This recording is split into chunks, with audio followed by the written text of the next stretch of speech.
ഇനി പറയാൻ പോകുന്ന 5 അവസ്ഥകളിലൂടെ മിക്ക ബോയ്സും കടന്നുപോയിട്ടുണ്ടാകും. സ്കൂളിലോ കോളേജിലോ പഠിക്കുന്ന സമയത്ത് പഠിച്ചിട്ട് എങ്ങനെയും കുടുംബത്തെ രക്ഷപ്പെടുത്തണം എന്നുള്ള ഒരു പ്രഷറോട് കൂടിയിട്ടായിരിക്കും നിങ്ങൾ ജീവിച്ചിട്ടുണ്ടാവുക.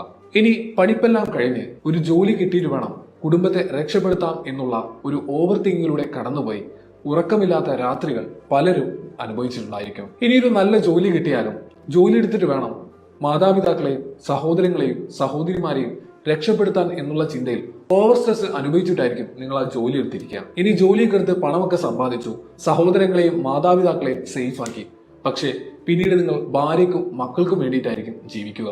അവസാനമായി നിങ്ങൾ ഭാര്യയ്ക്കും മക്കൾക്കും പേരൻസിനും സഹോദരങ്ങൾക്കും സഹോദരിമാർക്കും എല്ലാവർക്കും വേണ്ടി ജീവിച്ചു. അവസാനം നിങ്ങളുടെ ആരോഗ്യവും സമ്പത്തും എല്ലാം നഷ്ടപ്പെട്ടു. മറ്റുള്ളവർ നിങ്ങളെ നോക്കിക്കാണുന്നത് കട്ടപ്പുറത്തിരിക്കുന്ന ഓട്ടമില്ലാത്ത ഒരു വണ്ടിയെ പോലെയായിരിക്കും. ഈ പറയപ്പെട്ട അവസ്ഥകളിലൂടെ കടന്നുപോയിട്ടുള്ള ബോയ്സ് ആരെങ്കിലും ഉണ്ടെങ്കിൽ കമന്റ് ചെയ്യാൻ മറക്കരുത്.